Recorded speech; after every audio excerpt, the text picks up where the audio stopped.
नमस्कार प्यारे साथियों, कैसे हैं आप सब। आज हम बीएड की इस कड़ी में लर्निंग एंड टीचिंग सब्जेक्ट से जो हमारा टॉपिक लर्निंग है उसको स्टडी करेंगे। उम्मीद करती हूँ ये सब टॉपिक यहाँ से कवर होने के बाद आपकी जितनी भी क्यूरीज़ होंगी लर्निंग को लेकर वो सॉल्व हो जाएंगी। भी कोई क्वेरी रहती है तो आप नीचे कमेंट बॉक्स में डाल दीजिएगा। Learning involves new ways of doing things and attempts to adjust new situation. Learning एक चेंज है जो कि प्रैक्टिस और एक्सपीरियंस से आता है। लर्निंग जो है लाइफ लॉन्ग प्रोसेस है। इसकी कुछ डेफिनेशंस हैं। वुडवर्थ कहते हैं कि the process of acquiring new knowledge and new responses is the process of learning. Gates और कुछ अदर थिंकर्स जो हैं वो इसको बोलते हैं it is modification of behaviour through experiences and activities. हमारे बिहेवियर में चेंज आता है एक्टिविटीज़ और एक्सपीरियंस के थ्रू। कैरेक्टरिस्टिक्स हैं जो लर्निंग के वो कुछ इस प्रकार हैं। ये हमारी इंडिविजुअल की ग्रोथ को इम्प्रूव करने में हेल्प करते हैं। जैसे कि हमारे सामने कोई नई सिचुएशन आए, कैसे उस सिचुएशन को टैकल करना है, कैसे उस सिचुएशन में हमें खुद को एडजस्ट करना है, ये हमें उसके बारे में भी बताता है। लर्निंग जो है वो जब हम हमें मदर के वॉम में होते हैं, पेट में होते हैं, तब से स्टार्ट होता है और जब तक हमारी डेथ नहीं होती तब तक ये चलता रहता है। इसलिए लर्निंग का जो है एक कॉन्टिन्यूस प्रोसेस भी हम लोग बोलते हैं। It helps in achieving teaching and learning objectives. जो हमारे टीचिंग और लर्निंग ऑब्जेक्टिव्स हैं उनको फुलफ़िल करने में हमारी हेल्प करता है। इंडिविजुअल को एक्सपीरियंस गेन करने में ये हेल्प करता है। लर्निंग हर जगह होती है, हर स्टेट में, हर स्टेट में होती है, हर वर्ड में होती है। लर्निंग जो है वो एक प्रोसेस है डेवलपमेंट का। इंडिविजुअल की डेवलपमेंट होती है लर्निंग से। लर्निंग जो है एक्सप्लोरेशन ऑफ न्यू एस्पेक्ट्स है। Learning is creative and active. It also affect the conduct of the learner. Learning का जो प्रोसेस है वो ट्रांसफरेबल है। लाइक मैंने कुछ सीखा है, मैं आपको ट्रांसफ़र कर रही हूँ, आप कुछ ये सीख के आप नेक्स्ट इसको आगे ट्रांसफ़र करोगे। लर्निंग जो है ऑल राउंड डेवलपमेंट करता है इंडिविजुअल का। It is relationship between stimulus and response. What are the importance of learning? Learning के कुछ इम्पॉर्टेंस हैं, वो क्या है? It helps in bringing change in behaviour. It helps in growth and development of the individual. It helps in achieving goals of life. Learning helps in development of personality. It also helps an individual to adjust himself according to the situation. It helps in gaining new experiences in life. कुछ styles हैं learning की। जैसे visual की बात करते हैं तो graphs और फ्लैश कार्ड्स के थ्रू हमारी लर्निंग होती है।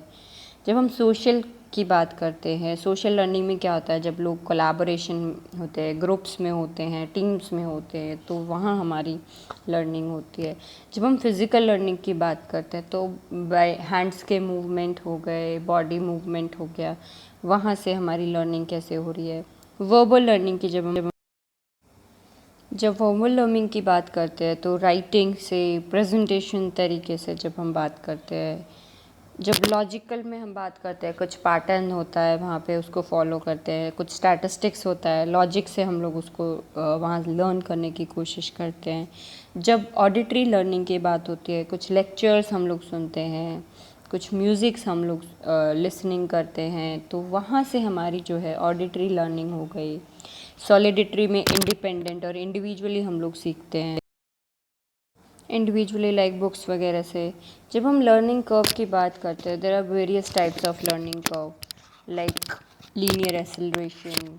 लीनियर एक्सेलरेशन जो है स्ट्रेट लाइन कर्व है, जहाँ पे एक कांस्टेंट और यूनिफॉर्म रेट में जो है लर्निंग की प्रोग्रेस हो रही है किसी इंडिविजुअल की, वहाँ पे लीनियर एक्सेलरेशन है। आप ग्राफ में देख सकते हैं, पॉजिटिव एक्सेलरेशन इसको बोलते हैं हम लोग। पॉजिटिव एक्सेलरेटेड कर्व भी हम लोग इसको बोलते हैं। कॉनकेव कर्व है ये, जहाँ पर जो है में जो लर्निंग है वो स्लो है बट फिर फास्टर हो जाती है। जब हम नेगेटिव एक्सेलरेशन की बात करते हैं तो उसको हम कन्वेक्स कर्व भी बोलते हैं। यहाँ पे जो लर्निंग होती है वो फास्टर होती है स्टार्टिंग में और फिर जो है वो डिक्रीज़ हो जाती है उसकी प्रोग्रेस। आज हम एस शेप्ड कर्व की बात करते हैं तो ये मिक्स होता है कनकेव और कन्वेक्स का, जैसे कि आप लोग ग्राफ में देख सकते हैं। इनिशियल लैग है, फिर इंक्रीज़ हो रहा है। हम डोमेन्स ऑफ लर्निंग की बात करते हैं तो कॉग्निटिव डोमेन है, साइकोमोटर डोमेन है, अफेक्टिव मोटर डोमेन है। इसमें आप देख सकते हैं कि कॉग्निटिव में माइंड जो इमोजी है वो थिंक कर रहा है, साइकोमीटर में जो है हैंड्स का मूवमेंट हो रहा है, अफेक्टिव में जो है इमोशनल। तो जैसे कि आप देख सकते हैं डोमेन्स ऑफ लर्निंग 3 टाइप्स की होती है, कॉग्निटिव, अफेक्टिव और साइकोमोटर। जो हमने पहले भी बात की है कि मेंटल होती है, कॉग्निटिव का मतलब मेंटल हो गया, अफेक्टिव में वी यूज़ इमोशंस, साइको जो लर्निंग होती है वो फिज़िकल लर्निंग होती है, हैंड्स की मूवमेंट हो गई, बॉडी मूवमेंट्स हो गई। तो उस तरीके से हम लोग बाय डूइंग की बात करते हैं। वहाँ पे कुछ फैक्टर्स हैं जो इसको अफेक्ट करते हैं, physical factor, mental factor, intellectual factor, motivational factor, teaching personalities, teaching skill of the teachers, social environment, natural environment, knowledge of teacher, maturity and age factor, motivational factor, intent to learn, school factor. School factor कैसे, जब हम school में जाते हैं, school का environment जैसा होगा बच्चा वहाँ से भी लर्निंग उसको अफेक्ट करती है। सोशल गैदरिंग करते हैं हम लोग, किसी पार्टी में गए या हम लोग किसी जो है नेता का कुछ है या स्कूल बाहर किसी फंक्शन में गए, वहाँ से हम लोगों को लर्निंग मिलती है। फिज़िकल फैक्टर में हो गया भाई we are learning by doing something like swimming, cycling. Maturity के साथ साथ भी लर्निंग अफेक्ट होती है। जब हम बात करते हैं इसके कुछ अफेक्टिव मेथड्स हैं तो इसमें हम बात करते हैं 4 मेथड्स की। सबसे पहला है ऑब्ज़र्व करना, इमिटेशन करना, trial and error method, learning by insight. I will conclude it, तो हम कह सकते हैं कॉन्टिन्यूस प्रोसेस है। जब तक व्यक्ति की मृत्यु नहीं होती तब तक चलता रहता है। इंडिविजुअल की डेवलपमेंट होती है, मदर के वॉर्म से स्टार्ट होती है। इसमें हमें न्यू थिंग्स जानने को मिलती हैं। Thank you. उम्मीद करती हूँ आपकी सारी क्वेरीज सॉल्व हुई होंगी। अगर फिर भी कुछ रह गया है तो आप कमेंट बॉक्स में अपना मैसेज डालकर अपनी क्वेरीज सॉर्ट आउट कर सकते हैं।